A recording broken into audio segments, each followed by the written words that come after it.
Tom, can you first give a case history? Just kind of a typical case history, and then we'll talk in greater detail about what happens. All right, I can tell you the biography of a little kid from a hollow in West Virginia whose mom and dad went to Houston to find work. They thought that Houston was the capital of opportunity in America. The dad went out there to get a job, a low-level job with an oil company, brought the mother, then sent for little Jimmy and his little brother. Jimmy and his brother got to Houston on a Greyhound bus, and his dad and mom failed to pick him up. How old were they? Jimmy at that time was 12 and his little brother was 6. They spent the night in the terminal, Jimmy fending off the advances of a number of men. And then the dad came to pick them up the next morning. The parents had both gotten drunk and forgotten to pick up the kids. The boys went to live with their parents. The parents both had severe drinking problems. The dad lost his job. The mother got killed in a car wreck. The little boy was severely injured. Jimmy dropped out of school to try to hustle, was his word, money to help keep the family, what was left of it, together. The dad died, choking in his own vomit after a drinking bout. And Jimmy was the sole support of himself and his little brother. The rent was coming round, and Jimmy had no money. And then a neighbor kid said to him, "You can get $10 just for watching me play with a man." And Jimmy said, "That's queer." And his friend said, "It's not queer if the guy does it to you. If you just let it happen and all you have to do is watch." Jimmy did it. Then the man offered Jimmy $25 to let the man play with Jimmy, and Jimmy took it, so he had $35. And then he got introduced into the routine. Jimmy was little, only 12, and he was small for his age. And the circuit he went on in Houston was not the main one, which is Montrose. He went to a place nearby, an arcade called Funland. The way that worked was the boys would stand by the machines, and a man would come by. If the man offered quarters, the boy would take them, and then the man and the boy would go off. Jimmy became a professional prostitute at the age of 12. He survived in that capacity until he was 14. Was he working on his own, or was he part of an organization? He was not part of an organization. He was what they call the Farm League. And he was taking care of his little brother. His brother got killed in a car wreck when he was driving with some people. And Jimmy then was desolate and almost destitute. He used the last money he had to bury his brother. He did not want to let his last surviving relative, his grandpa in West Virginia, know the way things had gone. A reporter in Houston last saw Jimmy across the street from Funland, and a man who used to pay boys for sex then told this reporter, "I know that boy." He told a man who's a friend of mine that one time he was having sex with that little boy, and then he realized that the boy was crying, and he looked up and saw that the boy was sucking his own thumb, and at that point he had to break off the encounter. The journalist believes that this reformed man who used to use boys was his own best friend, the boy who had been having sex with Jimmy. Jimmy disappeared. His body was later found mutilated, and his grandfather was notified.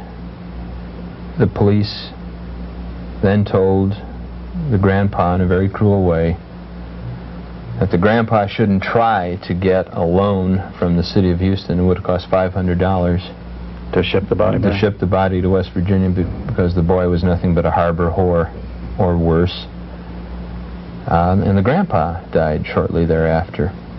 The whole family is dead now. Jimmy was a typical kid. He wasn't looking for this life.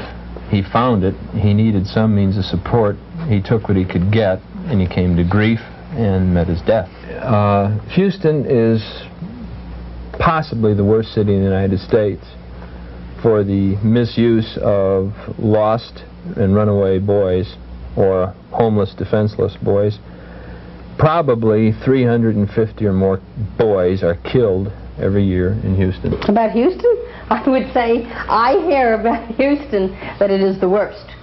That children are brought to Houston from places such as New Orleans or from other parts of the Southwest. Their life is sad. It's 100% sad. They get up, you know, 1 or 2 or 3 during the day, and they go out and they have to earn money, and they're treated bad. They eat only when they're fed by somebody else, and they never get anything for anything. They always have to return sexual favors for it. They sometimes get beaten, they get robbed, they get pushed. You know, the police abuse them, everybody abuses them. One young man got out of a car. By young man, I mean the age of probably 15, maybe 16. And he got out of the car, and he was just badly beaten. I mean, there's no two ways about it. He looked right at him, and his face was black and blue, and blood coming out of his nose, and his lip was fat, and he couldn't walk very well, and he was sick to his stomach in the bushes, and he was just very badly beaten. Evidently, he had got either a bad trip, or the man was on S&M or something, and just kind of like shoved him out of the car as he went around the corner. Opened the door for him and said, "Get out." Any of them ever want to hurt you? That's why I watch out for them. You watch out for them? Yeah. How do you tell?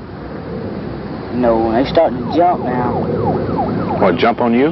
Yeah, if they do, you know, I'll be ready, because I'll be watching every time. What do you be doing then? I just be laying down in bed, letting them suck, just watch them. But if they start to jump on you, what can you do? I always carry a pocket knife, something like that. I don't know if they'll hurt me or not. You know, I just watch out for them, just in case they do start. 9 out of 10 of them are weird. I mean, they get, you know, there was one guy that picked me up in Atlanta, and he just said that, you know, he wanted somebody to go out and have a few beers when he would smoke a joint. And we got over there, and I was drinking this beer, and all of a sudden, you know, doing like that, you know, I couldn't even see straight. My eyes were rolling back. And then the room started spinning, and I was out of it. When I came around, he had me tied up in the basement, no less. Way up like this, you know. And I couldn't even move. Did you tied up? Yeah, stretched. What was he doing to you? Nothing. He was just sitting there with this whip looking like he's going to hit me with it. He just threatened me a lot, and I was sitting there crying and scared to death. You know, because the worst they could do is kill me, you know. That interview was conducted several months ago in Houston, Texas. Investigators now fear that the 15-year-old is dead. The body of a young man found ritualistically dismembered in Missouri is thought to be his. I woke up and he was clamping handcuffs on me. I was laying on my stomach. The other two were on their stomach, and they were handcuffed and their feet were tied. The most shocking and horrifying result of older men having sex with young boys is the story of Dean Corll in Houston, Texas, and more recently John Gacy in Chicago. In Houston, Corll lured or had brought to his home at least 27 young boys, all under the age of 17. The boys were sexually assaulted, then killed. In Houston, I give the figure based on, I think, prudent calculations that upwards of 350 boys a year are killed deliberately because of this. Many more die of drug overuse, malnutrition, of suicide. The national toll per year is in the thousands every year. Kids die violently because of this. In the first 3 months of this year, 1981, 30 boys were found dead in Houston. None of them was called a homicide. They were found to be dead of exposure, dead of causes undetermined, dead of massive internal bleeding, as in the case of one child under 10 who was found naked in a Dempsey dumpster with his colon and his rectum torn apart. He was called not a homicide, but a victim of massive internal injury. He was fist raped. Yes. What is the sort of psychic roots or the nature of this phenomenon? I've been studying this phenomenon since the spring of 1979, and to the best of my knowledge, most men who seek sex from boys are not homosexuals.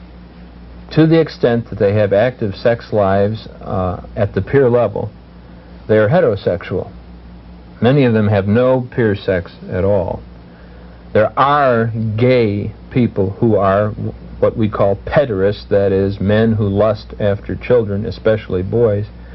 But it appears to be the case that most such men are not gay, that their attraction is for young, defenseless children, especially boys, because they're more exotic and more forbidden. But it is not a matter of gay rights as advocated by practically anybody. This is a much different sort of phenomenon. The reason that the gay community usually scorns any investigation of the subject is that they know that the average person in the public will blame homosexuals and homosexuality for the phenomenon, regardless of what facts are presented. Well, this is not just a sexual thing in the way we talk about it. It's a power trip, and it's also a sadistic thing, because these kids are tortured and killed. The kind of individuals involved are down the line, almost in every instance, in the cases I've investigated, men who are very powerful, usually very wealthy, and usually administrate control over a large number of people. Wealthy Houstonians can and do obtain boys in a most discreet manner. It's gotten a little more sophisticated now. It's gotten more expensive. Higher prices are paid, and it's gotten a little more sophisticated in terms of I think the types of people who are into it, types of adults who are into it, professional people.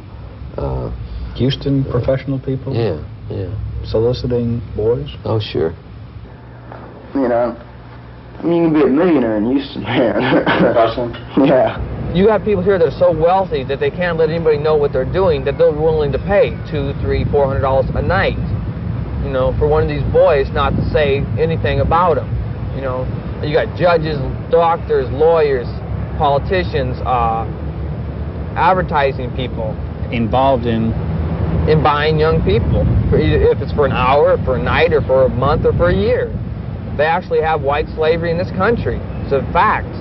And in Houston, right now, it's going on. Tom, is there any evidence that there's any connection with organized crime?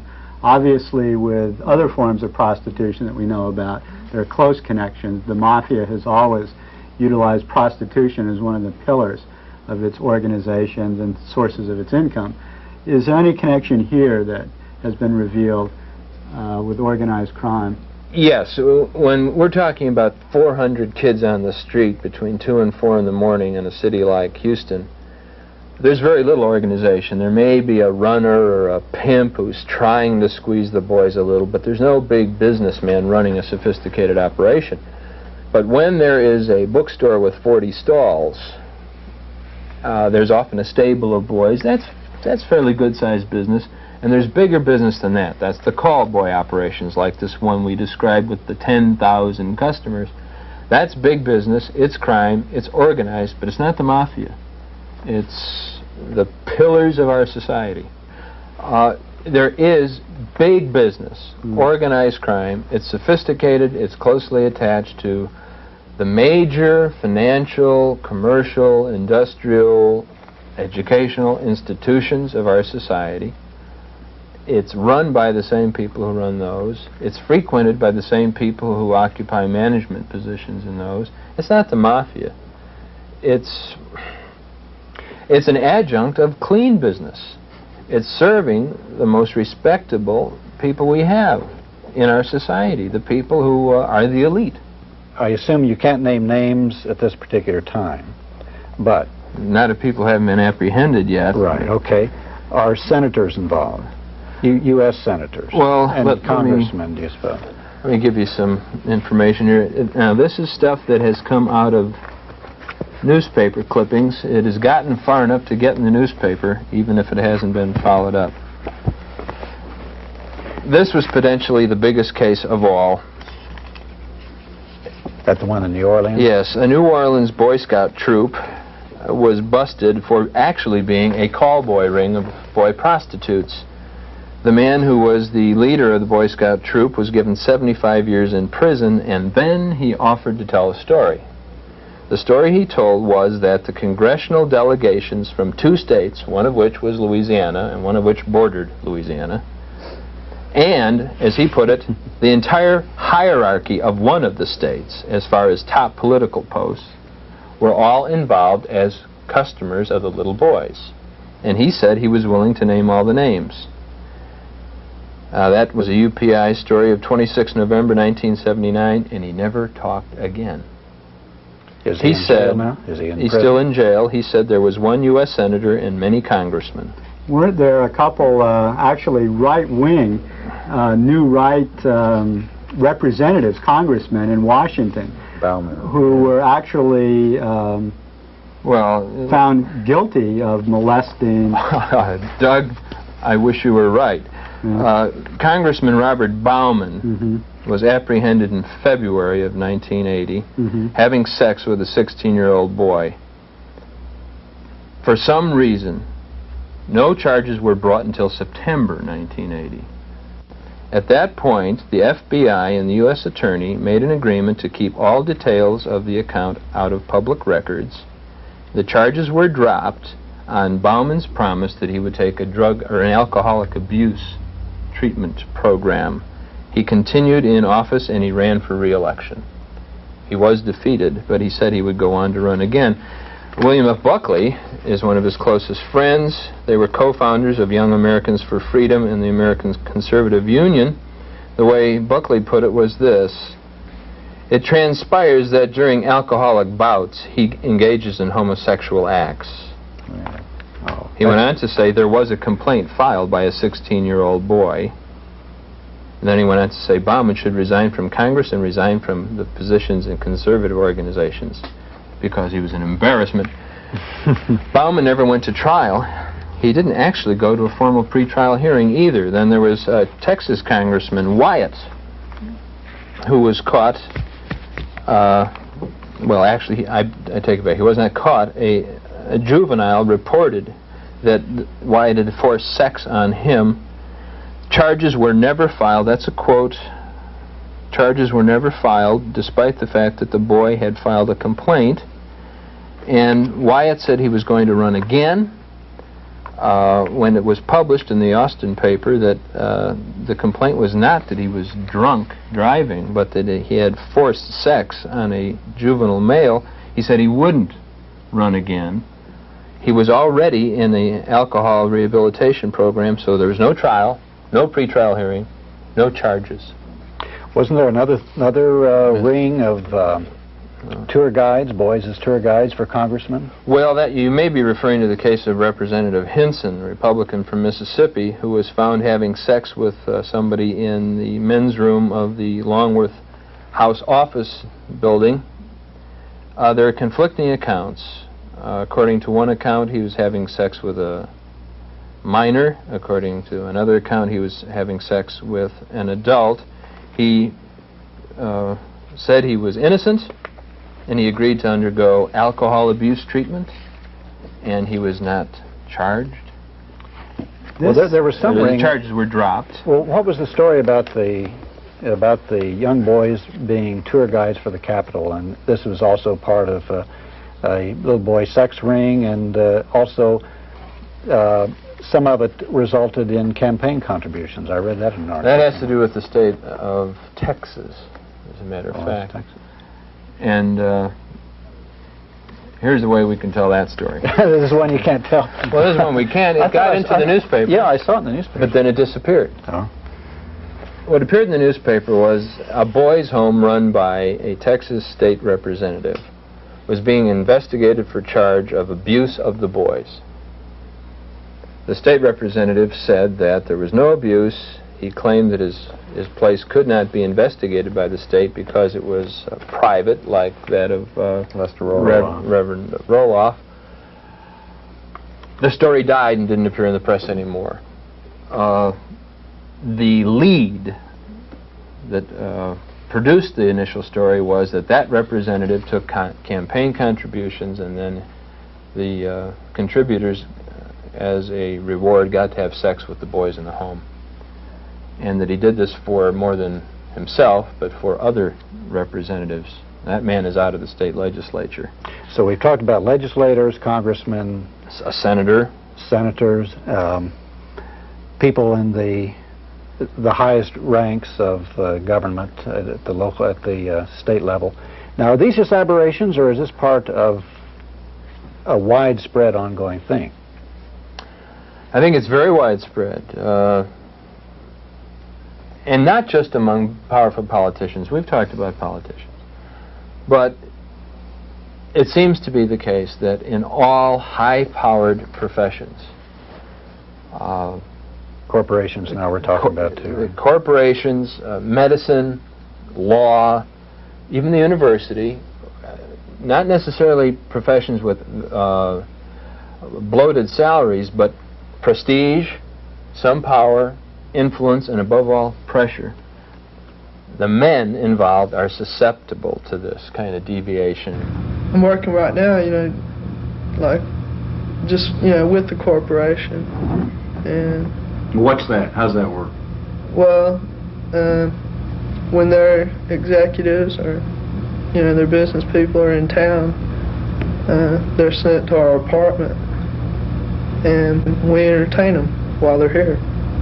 Okay, what's that entertainment usually involve? What do they usually demand, or what do they want?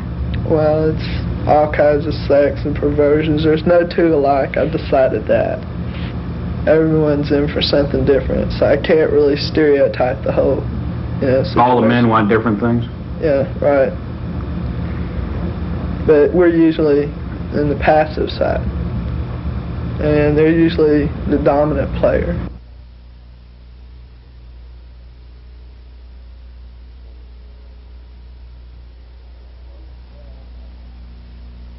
He was a real old man. How old a man? Like about in his 60s, 70s. What does he do at Grady Hospital? He's one of them people that operates on people. He's a what? A doctor. We've talked about those men who have achieved power, and also among those men who wanted it but didn't get it. Mm-hmm. Men like poor Gacy in Chicago, who killed at least 33 boys. He was not a well-to-do man, but he was a joiner. He paid high dues to join men's clubs. He paid $1,000 to join the President's Club so he could have dinner with Jimmy Carter. Instead, he had dinner with Mrs. Carter and had his picture taken with her. He was an upward striver. He killed at least 33 boys. He offered in his defense that he could not identify any of the 33 boys by face or by name because he had had sex with 1,500 different boys in the previous 5 years. 300 different kids a year. And most of them, as he said, were prostitutes. He didn't snatch them off the street. He went out and bought their services. And then he coerced them, as this lawyer in Washington says no one ever does. He made them captives and he killed them. What about women in the positions of power in government? You don't find women involved in that? Well, you don't find many women involved in positions of power in the American Maybe that system. explains what appears to be the fact.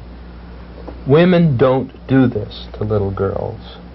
Heterosexual women, homosexual women don't do this to little girls. Or little boys. Or little boys. I mean, it happens, but it's not common, it's not ordinary, it's not a phenomenon. It isn't a threat. If you have a little girl and you have an adult female friend, you needn't have any apprehension. But if you have little kids who are boys, they are in more danger than the little girls today. Why do you think there's so much violence caught up in this? Investigations in other cities have shown that boys 13, 14, even younger are coerced into prostitution with threats of physical violence and are sometimes shipped across state lines, shipped to the older adult men who desire young boys for sexual acts. Occasionally, these boys' episodes with their older clients ends in physical violence. There are men who seek young boys to torture and sometimes to kill. This phenomenon is not unique to America. It may not even be unique to advanced industrial urban societies. In the other places where it occurs, though, it doesn't seem to be attended by a high level of mayhemic violence. And in the United States, it is. In Islamic countries, for instance, prostitution with boys is a standard. I've been in Morocco and Algeria and observed this, and yet I've never heard any stories of violence being involved. In other words, it's an erotic phenomenon as opposed to this power or psychological. Well, there are those who would have us believe that that is the case in America. Here, for instance, is an article written by a law professor in Washington, D.C., who was general counsel to the Metropolitan Police Department. This article was written in 1981. He says, if the boys are victims, it is largely in the technical sense. It is more accurate to characterize them as entrepreneurs who, by and large, understand their own motivations. They do it for money, for drugs, for pleasure, and perhaps for some as a crude gambit for emotional sustenance. But unlike teenage girl prostitutes, they do not act out of fear. There is no coerced recruitment, no whippings, no incarcerations in their rooms, and no sweet-talking pimps with Cadillacs. That's not what I have found.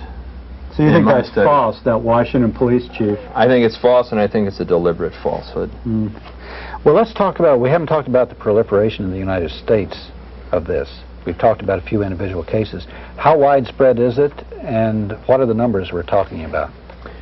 Well, we know this, for instance. This is a standard. 500,000 kids run away or are thrown out of homes every year in the United States, and the majority of them are boys. Another thing that the President's Commission on Obscenity found, this is the commission that Richard Nixon repudiated, it mentioned in passing that child pornography was a phenomenon of the abuse of children, and then went on to say that for every female prostitute of any age in the United States, there are 9 boys underage who are prostitutes.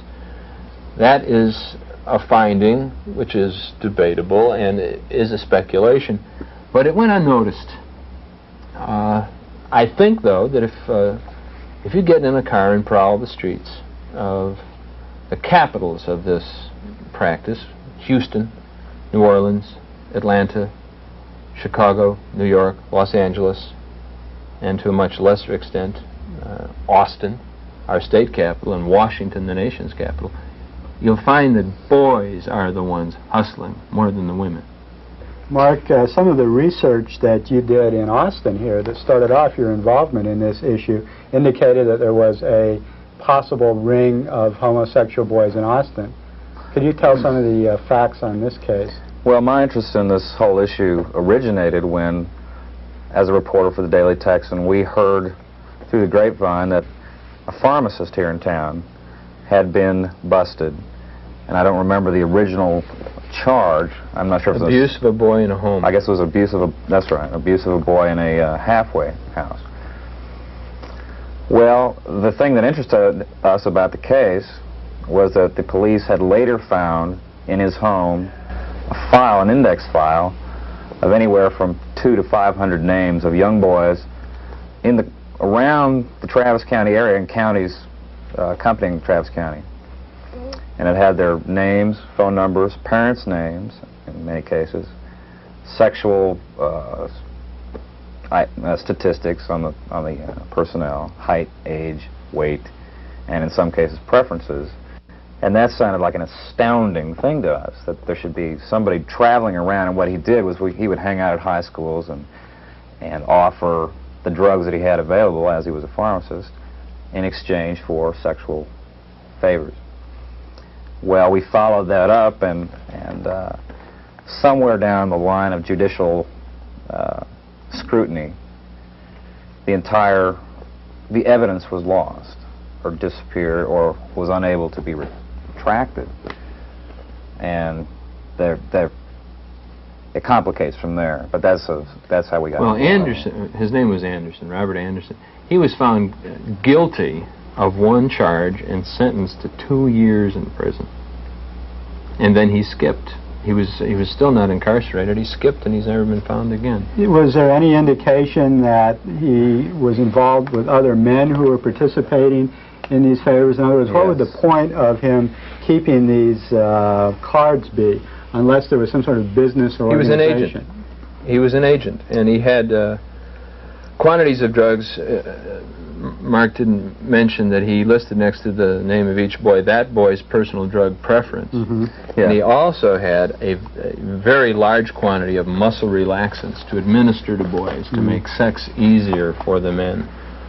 Not only that, but there was also the names of several well-known business men in the Texas community that, for obvious reasons, were contacts. Okay, what about, you talked about Boy Scout groups and boys' homes. What about these? Well, a boys' home is an ideal place if you want to get in on an operation and get hold of some vulnerable kids. It's an ideal place to do it. In San Antonio this August, 2 men who were supposed to be Catholic priests were arrested for sodomizing 50 boys, ages 3.5 to 14, that year, and they had had several hundred boys in the past 3 years. They're having sex with the boys on a regular basis. That was why they established the home, to get at little boys. In Dallas, a place was closed down the year before. In Houston, Jimmy was in a home in Houston for a while, and he was raped by his caretaker. That place was closed down. In Houston, there are only 42 beds available in all the homes for boys in the whole city, and one of the homes that's still open was previously investigated, and arrests were made because of attacks on the boys. It's very common. It's very hard to trust any place that presents itself as a home for boys. And one of the tragedies of that is when somebody opens one that is clean, like Covenant House in New York City, operated by Father Bruce Ritter, the first thing that happens is there's a smear campaign against it, and everybody says it's dirty too. So if there's a clean one, it gets a bad name. The object is that to make it impossible to tell the good ones from the bad ones. I guess the Boy Scout people have this problem too, don't yes, we've mentioned a couple of Boy Scout rings. That doesn't mean that the Boy Scouts are an organized group to feed pederasts. What about judges and police? Judges and police are in high-pressure professions and they're involved, too. In some of these too, then. To my knowledge, the police are involved less as practitioners of this than the other stressful professions, by far. We mentioned... I should have mentioned the clergy. With all regret, the clergy is highly susceptible to this. Real priests, not just bogus priests like those in San Antonio. You mentioned some of the worst phenomena here, these mass murders in Houston and in Chicago. Does this connect with Atlanta in any way? There's been, as you know, mass murders of all these black children in Atlanta. And as I recall, the FBI, when they initially got in the case, after they made this a federal case, Reagan, or I guess it was Bush, went down there, the FBI came out with a report that indicated that there may be sex abuse of some sort in the death of these children. Then it seemed to be pretty much dropped after an initial play in the media. Do you have any comments on that?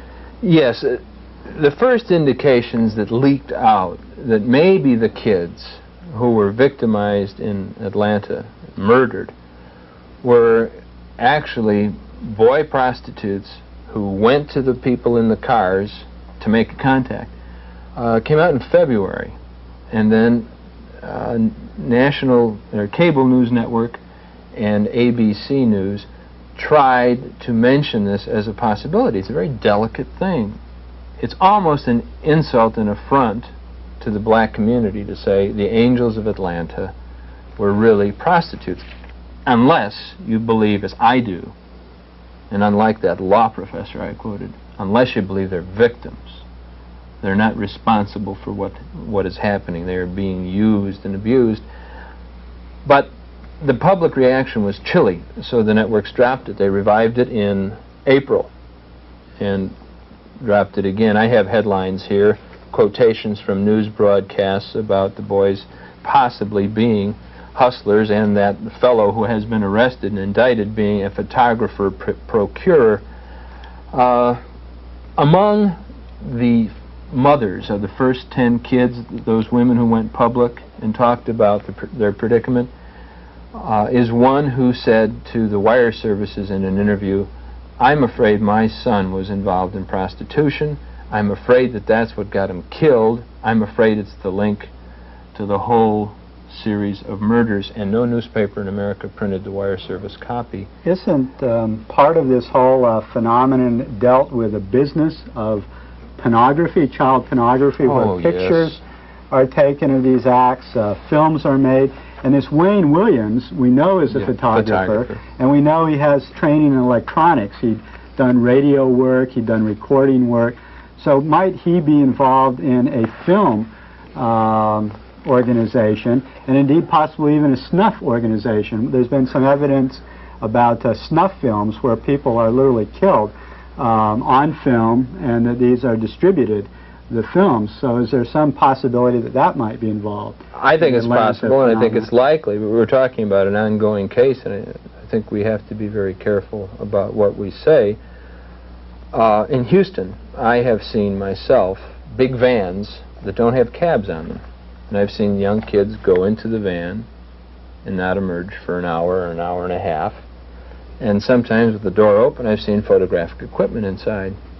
A raid was made on a mansion in Houston, although the newspapers in Houston referred to it as a flat. It was a mansion. Inside that mansion was more photographic equipment than KLRN, KLRU possesses, and that's one of the biggest stations in the Southwest. Bigger than Channel 13 in Houston possesses. Channel 13 played up the raid, but the news media besides Channel 13 didn't. It was as if 5 guys in a little studio were taking candid camera shots of kids. They were producing books in there.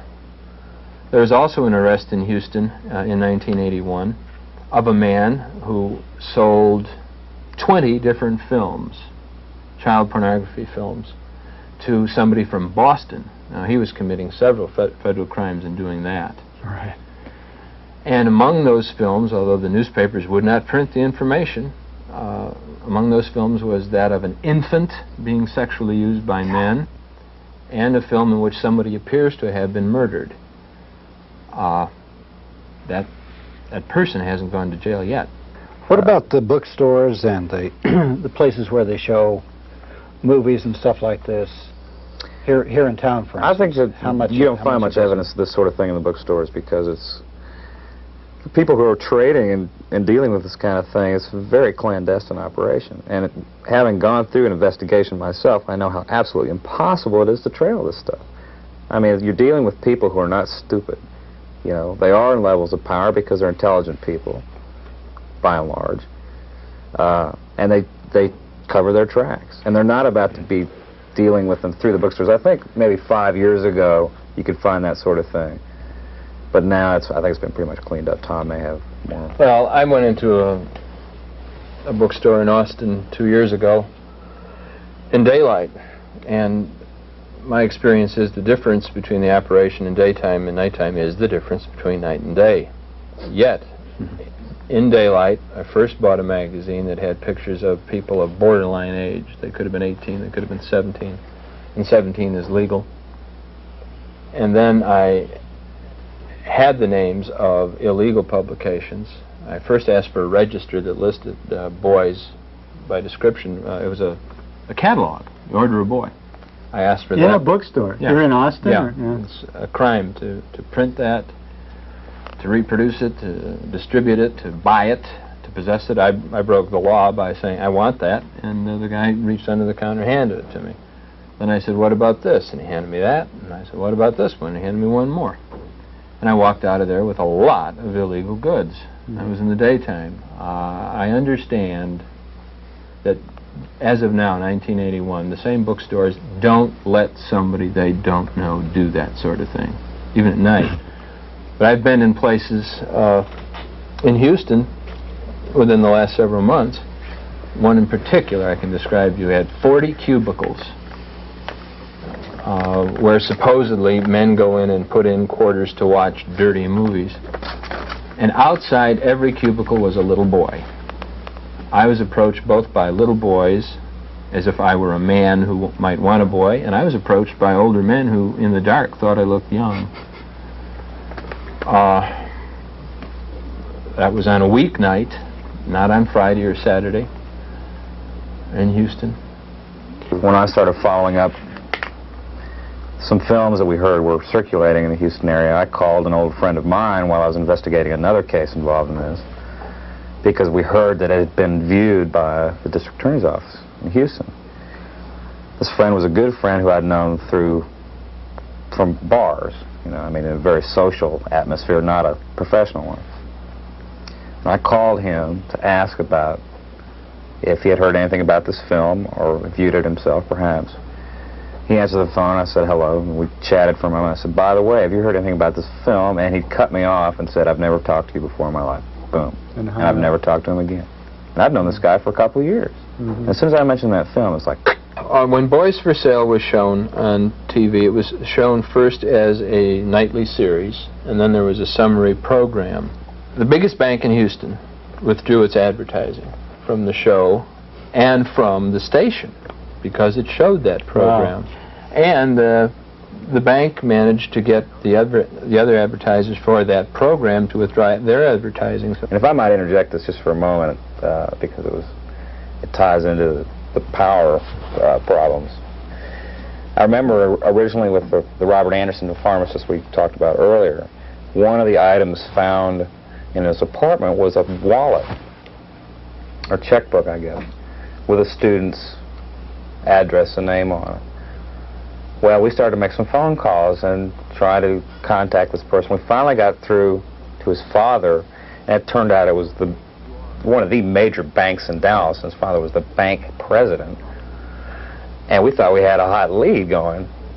And next thing we know, a very, I can't mention names here, but a very powerful law enforcement agency head called us. We were asking about this individual's name in Dallas, and he called us back and said, and it was so cryptic that it was unusual, he just said, all I can say is, forget Dallas. You know, like, don't touch it. Mm-hmm. A Texas House committee has been charged with looking at the problem. 2 public hearings later, the committee has been unable to make any serious progress. Its budget was slashed from $80,000 to $15,000, hardly enough to do an honest probe. And the committee chairman admits to knowing of the problem in Houston, but says he's been told to back off. When we started this committee, we asked for money to do an adequate investigation to determine just how serious the problem of child pornography, child prostitution, sexual exploitation is here in Texas, which I think is a proper thing for this committee to do.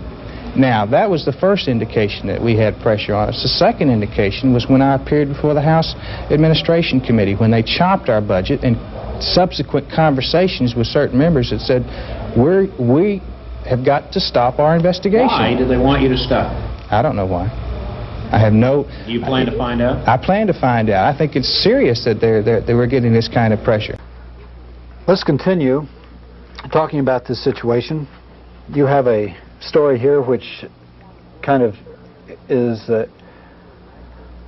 good for several aspects of who's involved, what happens to them, and what doesn't happen to them. Okay, I'll read a wire service release which came out of Dallas, and which said at the top, broadcasters note nature, repeated, broadcasters note nature, and also said, note discretionary material. Here's the copy. A 30-year State Human Resources Department employee has been arrested in Dallas on charges of sexually abusing a child. The Department of Human Resources officials say 55-year-old Howard Ray Parker was suspended yesterday from his job as Medical Services Programs Director, that's statewide. Police say they found 200 to 300 pictures of nude boys in Parker's home. Wow. Officers say a 16-year-old runaway boy alleged Parker had sex with him while he lived with Parker. A spokesman for the Department of Human Resources in Dallas says the 30-year veteran employee charged on sex offenses has been suspended without pay. It goes on to say that this is routine procedure. It repeats that he's charged with the abuse of a child he picked up on the street as the kid was hitchhiking. says that the boy alleges that Parker kept him in that apartment of his for a month, and that Parker repeatedly attacked him during that time. Police say a search of Parker's house uncovered 200 to 300 photographs of boys in various states of attire, and many showed them engaging in sex. Now, it happens to be the case that those boys were charges of the Department of Human Resources. And here's what happened in the case. Mr. Parker went under the care of a psychiatrist. The psychiatrist said that prosecution would be damaging to Mr. Parker and prevent his recovery.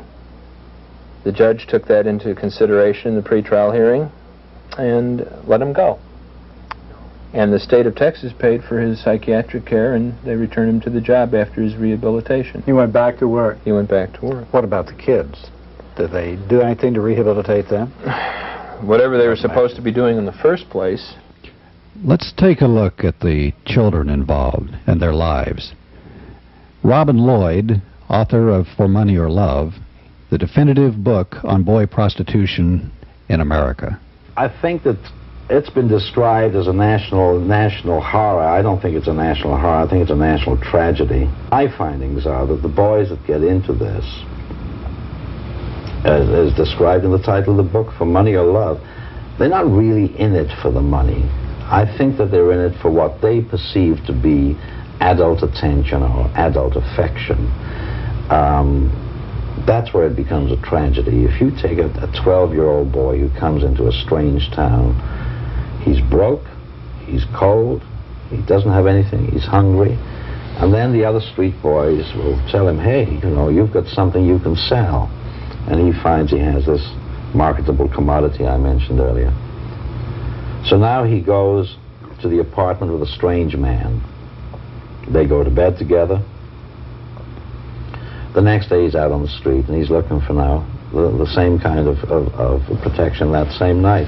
Their life is sad. It's 100% sad. They get up, you know, 1 or 2 or 3 during the day, and they go out and they have to earn money, and they're treated bad. They eat only when they're fed by somebody else, and they never get anything for anything. They always have to return sexual favors for it. They sometimes get beaten, they get robbed, they get pushed. You know, the police abuse them, everybody abuses them. What do you do with the money? Spends on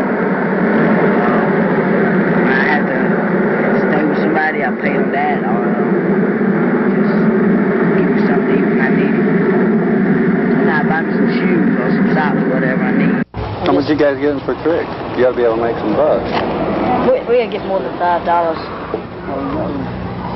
Trying to use some money, but when we need it bad. $20 for the day's over. Oh, no. No way I can make money, man. There's no other way. No other way you can make money? That's true, there ain't. Can't find no Coke bottles around these days. People already took them all up. 14, I can't get a job. I ain't gonna get a job. Yeah. Most of the kids don't want to be where they are. They don't want to engage in this lifestyle. And if you give them help, an awful lot of them, a very high percentage of them, are quite anxious either to go home or to get a job, go back to school, to live a normal, happy life. They are not into this really rotten thing because they like it. If they stay in it long enough, they develop attitudes that make it very difficult for them to do anything else. If you work here in our center and you do not develop a bad memory, you don't work here very long. The tragedies, the violence, the fact that some of the kids that come into us are killed because they cannot escape the exploitation. Is a very hard thing to bear. Our staff does not really last very long here. Who's running it? I can't tell you. Why? They do something to you? Something like that. Yeah, I understand what you're saying. Well, if they have that many kids, what's their where is it located? I mean, is it what part of town? I'm not. But you're not gonna tell me the location. They'll kill him. If they're running 20, slowly, yeah, breaking fingers, right, toes, ankles, yeah. All you have to do is. The youth then detailed how boys are procured and then held by the service. Strictly all the boys from music. Closed circuit. All the boys from music.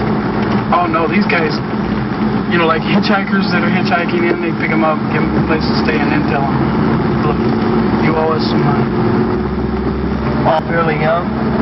Very young. What's the youngest? 9 years old. Well, this is one little kid's little But they have them all the way up to what, 18, 20? 21.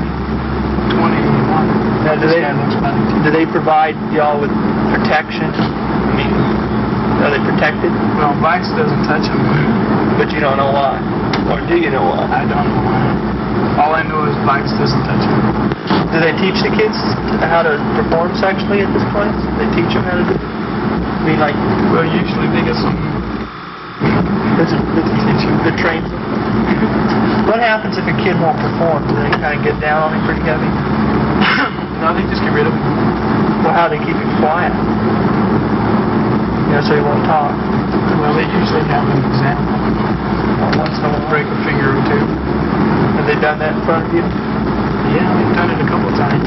Some John, you know, like didn't pay up. One time they took him into the room and they broke his finger. One at a time.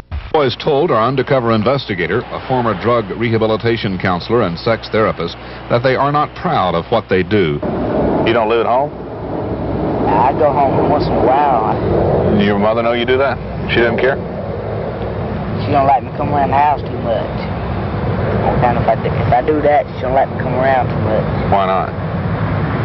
She says she just don't like her son being hustling and stuff like that. She knows you're hustling? Yeah. This dude wanted to take some pictures of me for $100 tonight. You know, stuff like that. It's just stupid stuff. Yeah. Why do you say it's stupid? You're doing it. Well, hey, you gotta live.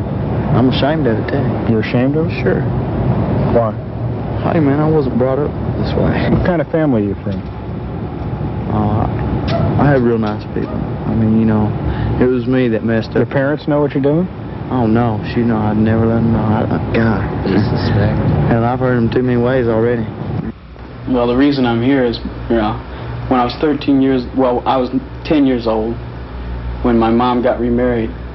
And when she did, this thing she married came into my room and raped me. And they had to take me to the hospital and put 3 stitches in me. You know, That's when you were 10? Yeah. So then what happened? How'd you end up leaving home? When I turned 13, I just, you know, packed up my bags and trucked on. What do your parents think you're doing, or what's your mother think you're doing then? I don't know what they think. I haven't written them a letter since year before last. They don't care, you don't think? No. This boy was partially a victim of poverty. On the streets, though, you find boys from varied backgrounds. One 15-year-old from a wealthy family tells of being cast out because he was failing in school. His parents are divorced. Neither his father nor his mother wants to care for him. He started out as a prostitute when he was 12. You gonna keep hustling here? Yeah, I have to. I mean, you know, where's a 15-year-old going to get a job, man? It isn't too likely. What do you think about what you do? You proud of it? No. I think disgusting, revolting, you know. Why do something that's disgusting and revolting? Well, you gotta eat and you gotta sleep, you know. The worst they could do is kill me, you know. Well, that's pretty bad. Yeah. I mean, aren't you worried about that? Don't you value your living? No, right now I don't. You don't value your life? Not really. You don't want to stay alive? I mean, I want to stay alive and all, but, you know, if I die, what the I mean, it can't be much worse. I know. I mean, is it that bad out there? Don't you look forward to the day when you get a good job? Yeah, but that's all I can do is look forward, you know. Live each day as it comes. So you're really not happy, are you? No. I'd much rather be at home, you know. Well, down in Houston, they have streets where they hustle, which you don't find in some other cities, right? That's right. What kind of, now this is apparently, these are the entrepreneurs, as the D.C. guy talked about, right? These are cold little kids looking for money to buy some food, money to get a room, hopefully with some privacy, with somebody if they can't get any privacy. To put it in the bluntest terms, at 2 in the morning, when the bars close, the boys who've had only one customer that night and need more money, or haven't had any customers at all, start bidding against each other for the favors of whatever pederasts are patrolling the street. You've actually observed this? Yes, yes. That's at 2 o'clock. It lasts for about an hour, a little longer, and then some kids are left, and many of them have nowhere to go. They might have what they call a trick pad that they can go to, and I hope they get the $25 to pay the rent there the next day. I've seen them climb under cars to get shelter and warmth. To sleep, you mean? Yes, at 4 in the morning on this one night in November when it was cold, and the boys had T-shirts on, not jackets, and they didn't have jackets. These are mostly destitute, well, you might say street people. Well, they might come from well-to-do homes, Doug, but when they're gone for a few months, they're poor. Down and out. They are now poor. A rough count that I made was that there are 400 kids in an area of half a square mile. Is there any... now, let me finish the story. Sure. The police then came and rounded them up in vans, and I heard over police radio that their count was that there were 400 kids. And they drove them to a suburb of Houston called Pasadena and let them out. Why did they do that? They did it because if they formally arrested them, they would have had to book them and put them someplace, and they had no room for them. If they had room for them, they couldn't have protected them from other people in the jails. They didn't have the heart to arrest them. Technically, they arrested them by taking them into custody, but they didn't have the heart to do any more. They wanted to clean up the street because this was the week before the national election in 1980. They had no place to find shelter for them because there were only 42 beds in the whole city, and some of those were questionable as to their safety for the boys. So they took them for a ride and let them out. They didn't have anything else to do. Tom, is race a factor here, and if so, in what degree, what extent? It's a factor in a surprising way, Frank.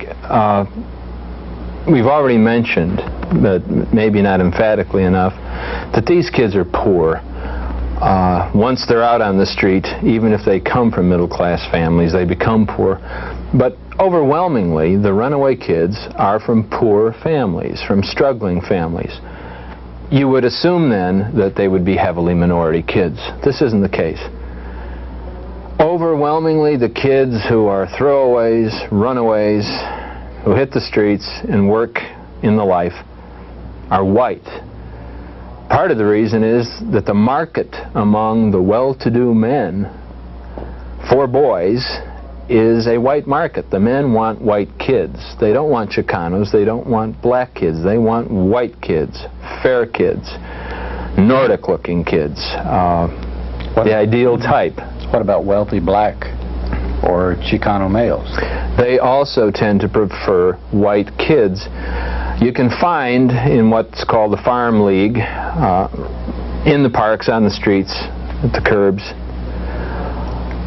totally on their own, living hand-to-mouth, roughing it. You can find minority kids, but they have a hard time. They have a hard time getting customers. Mostly, they get employed in the dark, literally. They work in the cubicles in the magazine stores where their customers won't see them. There's an ugly term called glory hole for the kind of thing that happens in the cubicles. I think the name is suggestive enough itself. What it means that the customer doesn't have to see the person who's servicing him, and then the person who's getting the service fantasizes that the little boy is blonde and blue-eyed and white. Well, what about Atlanta then? You were talking in the previous program about this being the situation with the Atlanta kids. Well, I think there are indications, as I said, that the kids there are hustlers. They are hustlers who are out working to help their families. They are not throwaways. They are not runaways. And they are in the farm circuit. They're working out of a park. They're not in the penthouses. They're not in call boy services. Black kids are out there working, and they're not getting the best trade. They're getting what is called rough trade. Men who will pay less and want more and be more likely to inflict violence as part of the price. Another thing I'd like to say here is that on the basis of what I've learned over the last 3 years, I have a feeling, it's not a firm conclusion by any means, but it's a strong feeling that There's a second reason why the kids out there caught up in this are primarily white. The first reason is that the rich men want white boys. I think there's a second reason, and that is that poor, struggling black families are taking better care of their kids than white families are. They're not pushing them out. The boys aren't running away. They're keeping the contact with home, even if they do have to resort to this for economic reasons. And when the families find out it's happening, they accept the kids and they love them, and they don't punish them, reject them, and throw them out. What about the kids themselves? What happens to them? Assuming they're ones that live, and can they get out of the life, and what happens to them when they do? What are they like? In the first place, they mostly don't survive. They mostly, literally, don't live to be 20 years old. As far as I know, the best information I have is that these kids die. They waste away, they kill themselves, somebody kills them, and that's it. And we're talking about over half. Over half of the kids who make their living this way for a period don't survive adolescence. They don't become adults. Those who do have a tremendously difficult time. Of course it does damage. It does tremendous damage to his self-esteem. You have to grow up with a general bitterness towards adults, where you find with all these strangers now into your life, where you're literally being used and poured over. Mutilated. It's not even... Damage is a quiet word for the mutilation of a child's spirit. We cannot take a 7 or 8-year-old and think that 7 or 8-year-old has the same sexual needs and drives and concepts as you and I. We have to realize that children see things differently, use material differently, and have different ways of integrating experience. Children cannot integrate anal sodomy at 8 or 9. The fact is, it's all they know how to do. It's all they're good at. I came to know very well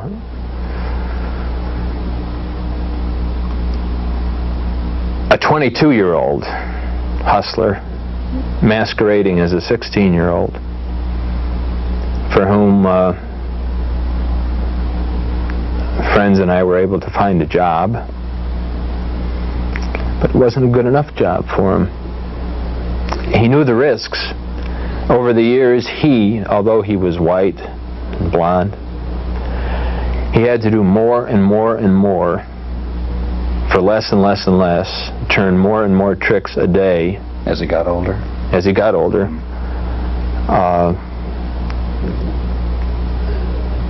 One of the things that I know happened to him in the last year was that he had to be subjected to penetration with bottles, and the men played the game of whether or not they'd break the bottle off in him or not and cut him. That kind of thing. When he was 17, he didn't have to do that, and he got more money. At 22, he pretended he was 16, the man pretended he was 16, he got less money, he had to turn more tricks, but he didn't know what else to do. He felt it was the one thing he was good at. He also admitted to being miserable. What are some of the legal problems here? How come more of, the organization that's exploiting these boys hasn't been uncovered, and two, the men who are participating in these crimes against each other? Take the boys' homes, for instance. In the case in San Antonio, which is still pending, there was an eyewitness who walked into the room of the director of the home at 4 in the morning because he was sure there would be a little boy in there. And there was a 6-year-old boy in bed with this supposed priest. Now, the eyewitness testimony that a boy was in bed with an old man doesn't do anything in a courtroom. It doesn't prove that there was sex going on. If the little boy testifies, who is going to take the word of a little boy against the word of, say, a real priest? And what little boy is going to say that a priest violated. It's a hard arrest to make. It's hard to get a warrant. It's hard to get an arrest. It's hard to get a conviction. And then it's hard to get a real sentence. Very hard. Nobody wants to put anybody away on this kind of charge because the evidence is, by its nature, very, very shaky. And very controversial as well, and that just points to another facet of this problem, is that often it's just ignored, preferentially ignored by the courts and by the police and by society, because they just don't want to believe it's happening. I remember when we did our reports, we thought it significant enough, because the nature of the case involved some Austin personnel and citizens, that we put it on the front page, because I was shocked personally by it. And when we printed these stories, we just were barraged with letters from people saying, basically, I don't want to read this kind of stuff over my morning coffee. You know, even though it happened, even though we documented it, and we'd gone out of our way to make sure that it was all backed up with fact, people just refused to want us, not only to believe it, but to even believe that it happens.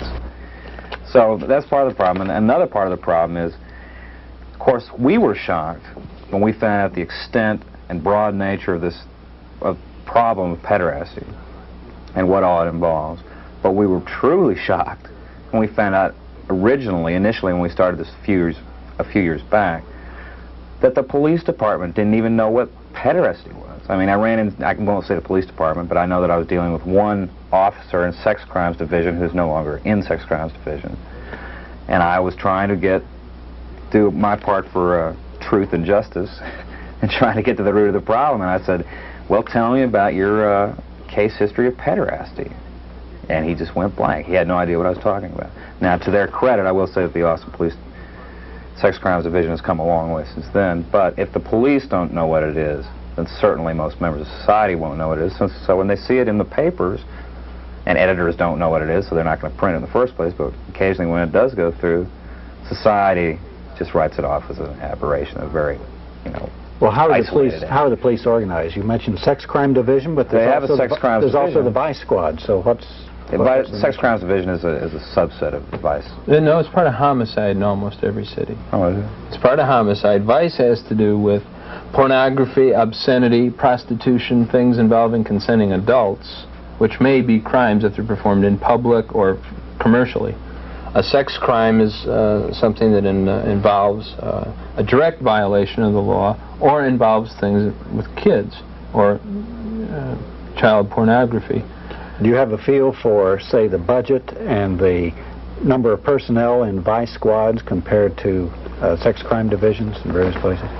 No, I really don't, Frank. It's something I ought to know more about. In other words, the emphasis the police department places on one. I do in Austin, at that time anyway. At that time they had 3 people in the entire Sex Crimes Division, and they were so overworked with just, that's when the choker rapist was around and what have you, and I mean that pretty much exhausts their time. And they were concerned about the issue, but they just said, frankly, we're not staffed, we don't have the personnel to do it. Rape is a major crime. The incidence is high. Attempted rape is common.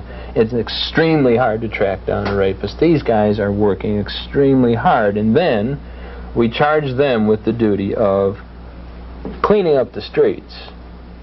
And in Austin, the streets are clean. In Houston, they're not.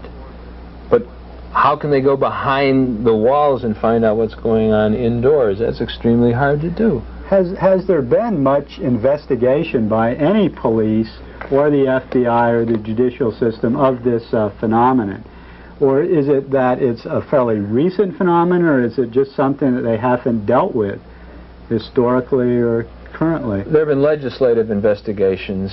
There was a national investigation a couple of years ago looking toward the goal of national legislation to protect kids. But no, there hasn't been much. There are some who would like to tell us that the problem does not exist, that to say Houston is a major center for boy prostitution is to overstate the case. That is what the Houston police tell us. There again, it's not, we don't have as many male prostitutes as we do female prostitutes, but when you start talking about juvenile boys, 14, 15, 16 years old, 2 or 3 cases are too many, and we do have a few of those.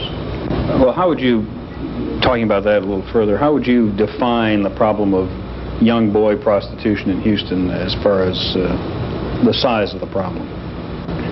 Well, I'm not going to say it's one of the major problems of our city. Again, we have a certain amount of it, and It's our intentions to try to keep the lid on it, to keep it from getting any worse. Listen to Atlanta Police sex crimes detective Douglas McCoy, a 10-year veteran. It is almost, at this point, especially at this time of the year, almost an epidemic. Yet only a very few young boys are ever arrested. In 1978, there were 7. So far in 1979, we've had 3 male prostitution charges. The facts are the Atlanta Police Department is understaffed. Vice and sex crime detectives carry a heavy workload. Rapes, for example, are up almost 100% this year. Boy prostitution is near the bottom on the priority list. Local police have to change their attitudes towards the boys, thinking of them more as victims than as criminals. The change in philosophy has worked for the Los Angeles Police Department and serves as an example for other cities. When you've got a 15-year-old boy out on the street selling his body, you've got to understand why he's out there. It's usually due to a poor home life. He's there to obtain the necessities of life. And you've got to look at that boy as a victim. Even though he's out there committing the crime of prostitution, you still have to look at him as a victim and why he's out there. When you do bring them in, what do you do with them? You certainly don't just throw them in the county jail somewhere.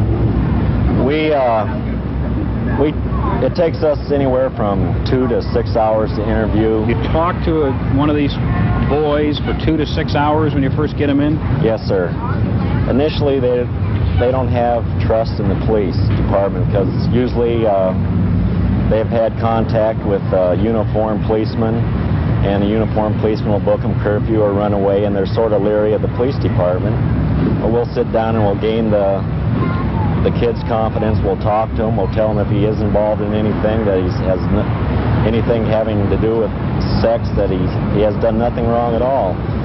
And we treat them the best we can. We'll keep in contact with the victims, and we keep calling them weeks later, and we'll go out and we'll buy them lunch. And this is weeks later. You go out and get together and see how the boys see how doing. They're doing, progressing, and they call us quite a bit. Rehabilitation for young boy prostitutes necessitates a change in the way they are handled by penal institutions. In San Francisco, boy prostitutes from around the nation congregate near some of the plushest hotels.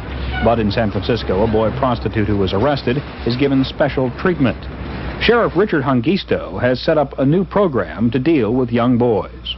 The heterosexual inmates are very likely to abuse, to rape the younger person or the person they think has had homosexual experiences on the streets. They will take advantage of them by force, and sometimes they will be very, very brutal. It's a problem amongst children, juveniles, and adults.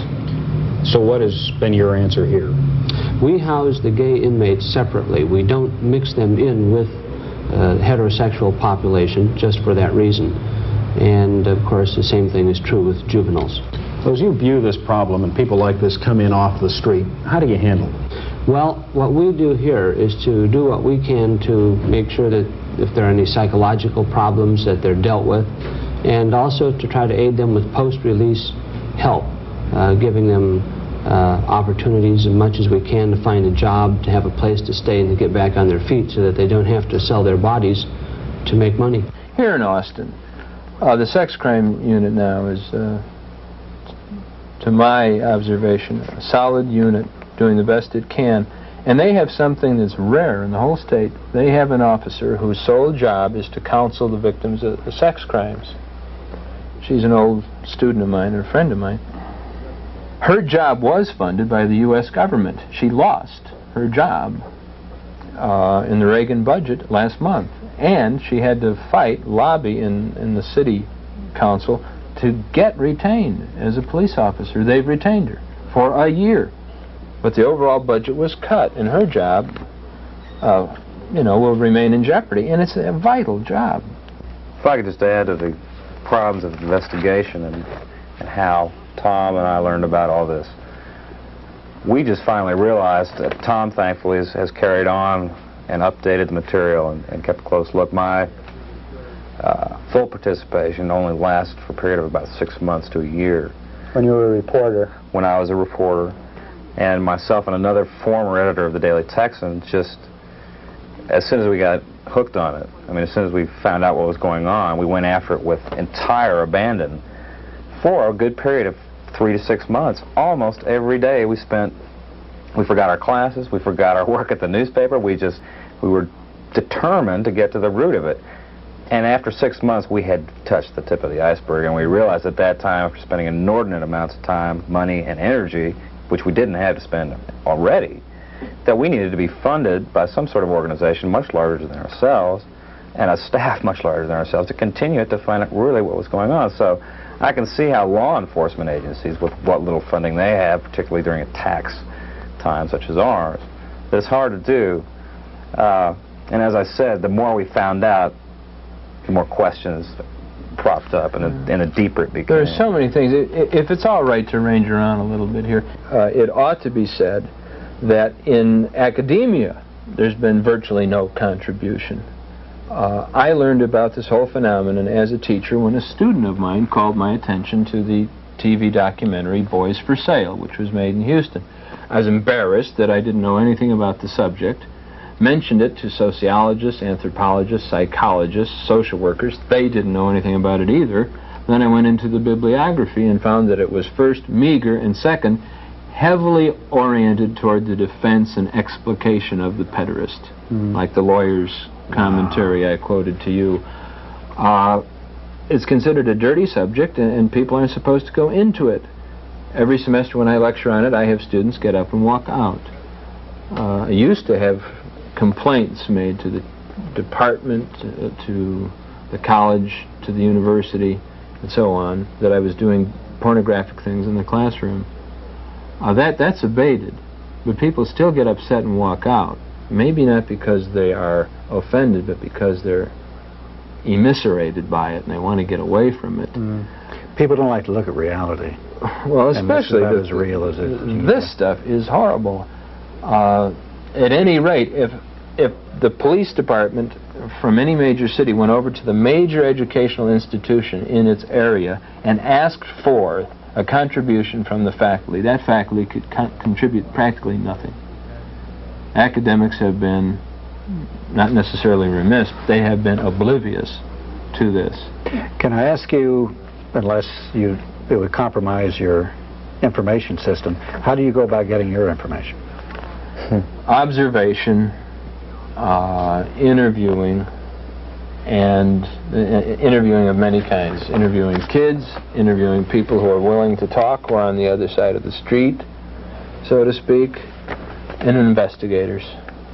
Have you written any books, or are you planning any articles or studies on this? I'm working on a book, and I expect it will not be the last book that I'll write about the subject, and I'll be teaching a course on it in the spring, and as far as I know, it'll be the first one ever taught in an American college. Can we talk about the mass media treatment? We've kind of hit on it here and there. From what I seem to get, the electronic media, particularly a couple of TV stations, have done most of the work on it, and the newspapers haven't done much. With the exception of Mark and Gary Fendler. Right, with the exception of the Texan.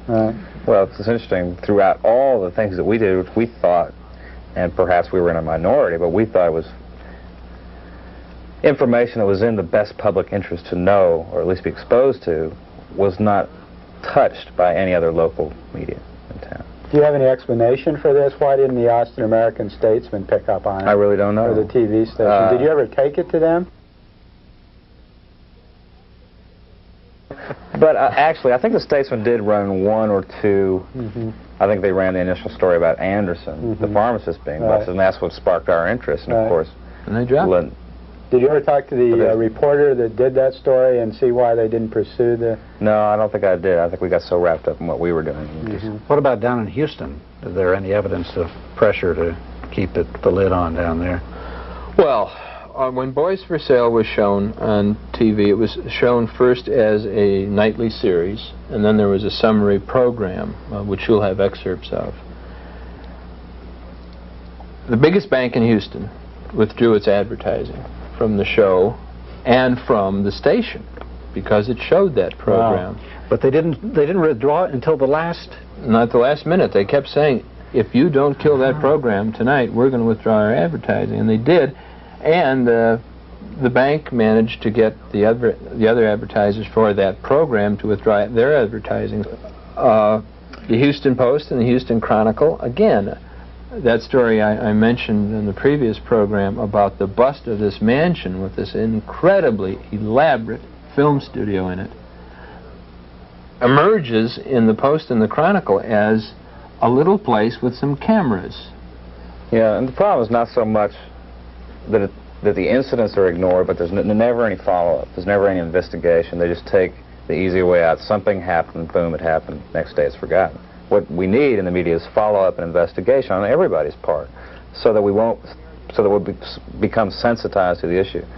You had some threats of physical violence also when you were doing this investigation. Well, did you not? We were working with some people from Houston who knew a lot more about it than we did, and they, of course, counseled us and said, beware. I had my windshield broken in. I mean, a brick thrown through my windshield. I don't know if that was entirely coincidental. I sincerely doubt it, just because of the timing and nature. Well, this may be one very good reason why there hadn't been a lot of investigative reporting. Now, Tom can relate a story in Houston. The shotgun incident has had some problems. Well, the moderator of the show, Boys for Sale, had a shotgun go through his window, and then another one go through his that is the window of his home, and then another blast go through the windshield of his car as he was approaching the car to get into it. That kind of signal usually is sufficient to warn a person off. Any one of us in the country, and there aren't very many of us who have worked intensely on this for a period of years, has received threats and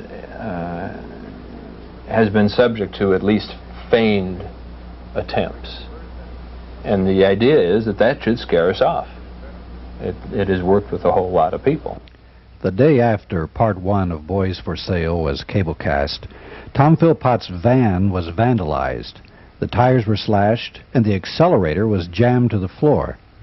And then the following week, Tom was shot in what appears to have been an assassination attempt. Has anybody been killed? Actually, what about the guy that wrote the book that he got a shotgun blast that did wound him, I think, pretty seriously, didn't it? Well, what then should society do about this? How can this problem be dealt with? Well, it's a tall question. Yeah. Law enforcement has to be activated, and it has to be supported, and it has to be seen through the end of the procedure, so that you don't have congressmen pleading not guilty or nolo contendere and getting no penalty. The kids who are rescued in this process have got to be cared for and helped, and no one really knows how to do it, but it's got to be done. A way has got to be found. They've got to be helped. And then most obviously, we've got to find a way to reestablish a society which does not throw up, literally, 500,000 kids a year onto the city streets and leave them there to be hurt. American families have to have support. It's good enough to say to families, love your children, but they have to have the wherewithal to care for their children, and obviously American families do not. These kids are not minority kids in the main, but they're mainly poor kids. They're from hard-driven, hard-living families. And it's so very, very sad, and it's so sad that we need to respond to them. We people who've got our stuff together and who think we know a lot about a lot of things, we just need to reach out to those kinds of kids. We need to go out there and find them. How quickly can a city like Houston move in this area? Well, we can move as quickly in this area as we have been in other areas. We can build $1 billion Houston Center downtown, then we can certainly move quickly to solve human problems and problems of people. Father McGinnis, do you see a role for big business in Houston in this plan? Yeah, one role is money. You know, and a lot let's face it, a lot can be done with money. A lot of alternatives can be offered if we have the money to pay for them. And there's enough excess money in 10 corporations in this city to do anything we would want to save every one of these kids. Shocking as it is, when you put it in perspective, maybe it's really not quite so unexpected considering the history of what the people have been subject to, who have been under the control and rule of these people, and you start to think about what's been done to the Indians, the terrible working conditions that people lived in for years and worked under for years, the dangerous condition, the pesticides that people are forced to ingest, the lack of safety in the places where we work, wars where people are slaughtered. There's really a long history of this, and this is this the same type of impulse turned, focused just on a small boy, or is this something really unique, you think? That isn't easy to answer, Frank, because in all honesty, this subject has baffled me from the time I first became aware of it until this day. I can't understand it. And I'm trying very hard, and it's very difficult. As an historian, I know that this society, probably above all in the world and in the history of the world, romanticizes childhood. But the historical record, child labor, for one thing, indicates that this society has not been good to children, has not protected children. In fact, is contemptuous of children, heartless to children. And they're such helpless victims. Who can they go to? What constituency do they have? Nobody. The heartlessness that goes into it is certainly somehow connected with the heartlessness which ground up the Indians, black people, immigrant laborers, poor people in general, which is motivating the cuts in social programs today. Blindness to the actual living reality of people's situations. Yes, it's connected. But this is it's about the most hair-raising thing I think I've encountered in studying the history of my country. The slaughter of the innocents. It's the greatest slaughter of the innocents since Herod. And it goes on and on and on. And when the public gets a hint of it, nothing happens. The case of Price Daniel is instructive there. It came out in the custody hearing of Mrs. Daniel, who admitted to shooting her husband, that he attacked their son, and there was testimony that he had relations with other adolescents. There wasn't any inquiry as to what that might mean for society. Price Daniel is one of the major names of Texas. And all these other names that we've mentioned of people who have been caught and let off.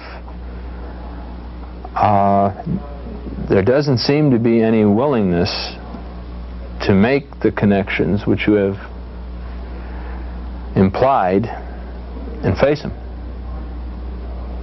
And it's time we did, right? Yeah, you're damn right, it's time we did. There needs to be police action. There needs to be action in the academy of which I am part to study this. There has to be rehabilitation for kids, and most of all, American families have got to be put on a footing where their children are not in jeopardy of being lost in this way. The whole society has got to answer for this, do something about it. If we don't make this move, what do you think the results would be in Houston? It'll get worse and worse and worse. There'll be kids killed in the dead of night and dumped on the highway, like they are right now. It'll get worse. It'll never get better. You don't sit back and see something like this. History has proven that. And just watch it, and it gets better. It'll get worse, much worse.